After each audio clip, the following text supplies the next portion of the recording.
In the summer of 2013, the world was on the brink of an unprecedented apocalypse. A deadly and highly contagious virus had swept through the cities of the world, turning the infected into ravenous, relentless monsters. The chaos had already begun in earnest, as governments scrambled to contain the outbreak, but it was only a matter of time before the infection would spread beyond their control. The outbreak began in the small town of Ravensbrück, a quiet community nestled in the hills of northern Colorado. It was an ordinary day when the first reports came in of an unexplained illness. People fell ill suddenly, suffering from high fevers, intense headaches, and violent fits of rage. Within hours, the infected were showing signs of delirium and an insatiable hunger for human flesh. Panic erupted as the situation quickly escalated, with first responders and military personnel dispatched to contain the growing chaos. News of the outbreak spread like wildfire, but the public was assured that it was a contained incident. However, it wasn't long before the virus had already spread to neighboring towns and cities. The military established quarantine zones around the affected areas, but it was too little too late. The virus had already reached major cities like Denver, Chicago, and Los Angeles. In New York City, chaos reigned as the infection took hold. Times Square, once bustling with tourists and bright lights, was now a nightmarish scene of blood and violence. The infected, now known as the Turned, were more aggressive than anyone could have imagined. They moved in packs, their once human instincts completely overridden by an insatiable hunger for flesh. A group of survivors had banded together in a small apartment building in Queens. Among them were Sarah, a young nurse, David, a former military officer, and Maria, an elementary school teacher. They had managed to secure the building as best they could, barricading the doors and windows to keep the Turned at bay. Their hope was to wait out the chaos until help arrived, but it soon became clear that the military and government had lost control. As the days turned into weeks, the group began to run low on supplies. They had to venture out into the chaos to scavenge for food, water, and medical supplies.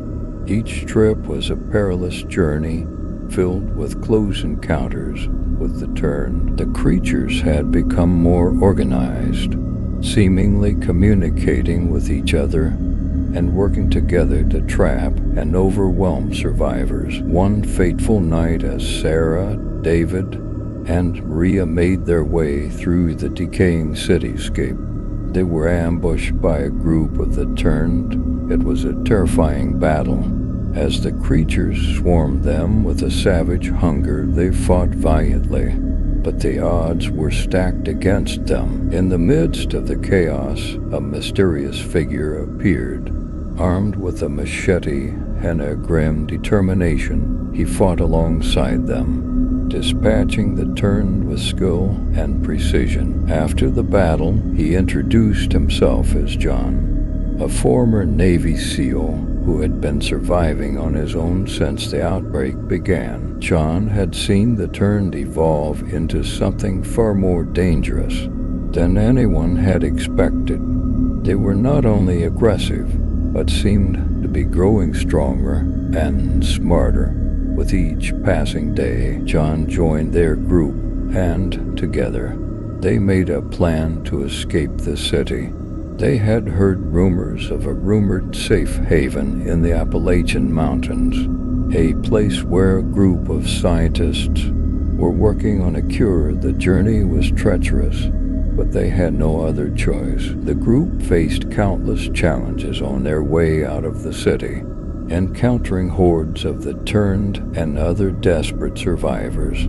The Tern were no longer mere shuffling corpses.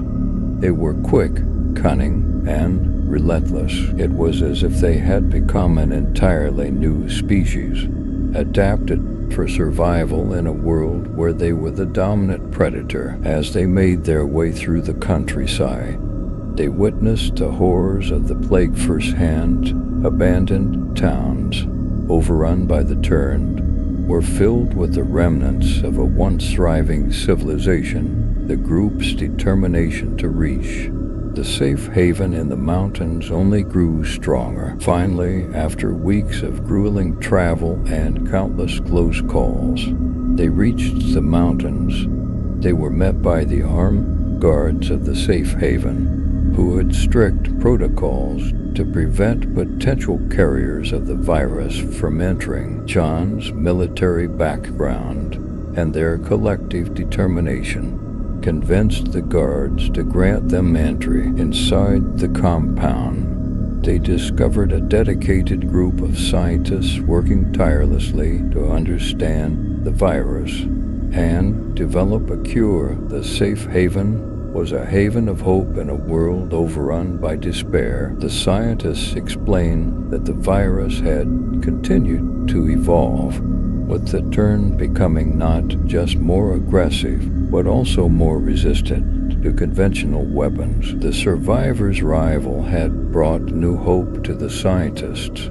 They believed that Sarah, with her medical expertise, might hold the key to a cure. But time was running out, and the Tern were closing in on the safe haven. The group, now joined by the scientists, embarked on a desperate mission to find a cure.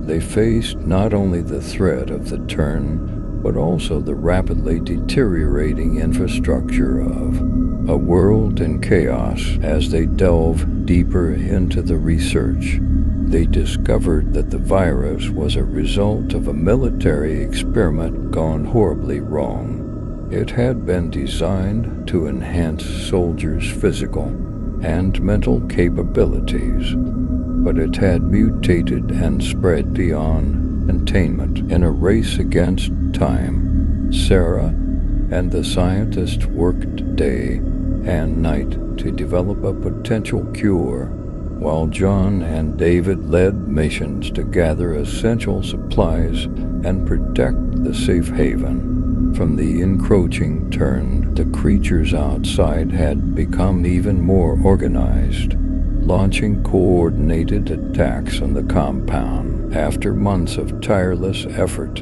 a breakthrough was finally achieved.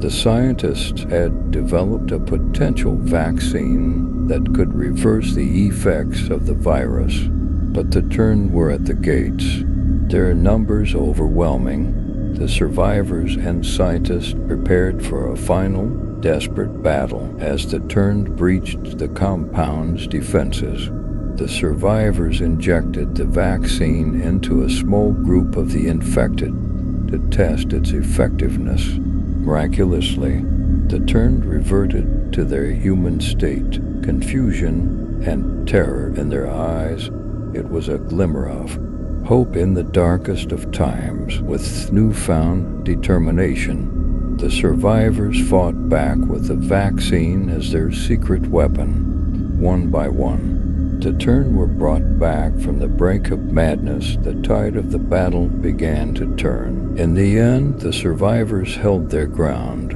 and the Tern were defeated. The vaccine was distributed to those who had been infected, and the world slowly began to heal. The plague had taken its toll, but humanity had persevered. The group of survivors, along with the scientists, continued their work to fully understand and contain the virus. The world was forever changed, scarred by the horrors of the plague, but it had also been reminded of the resilience and tenacity of the human spirit. The plague resurgence was a tale of survival, hope, and the unyielding spirit of humanity in the face of unimaginable horrors. The world would never forget the summer of 2013, when it teetered on the brink of annihilation, only to emerge stronger and more determined to ensure that such a nightmare would never happen again.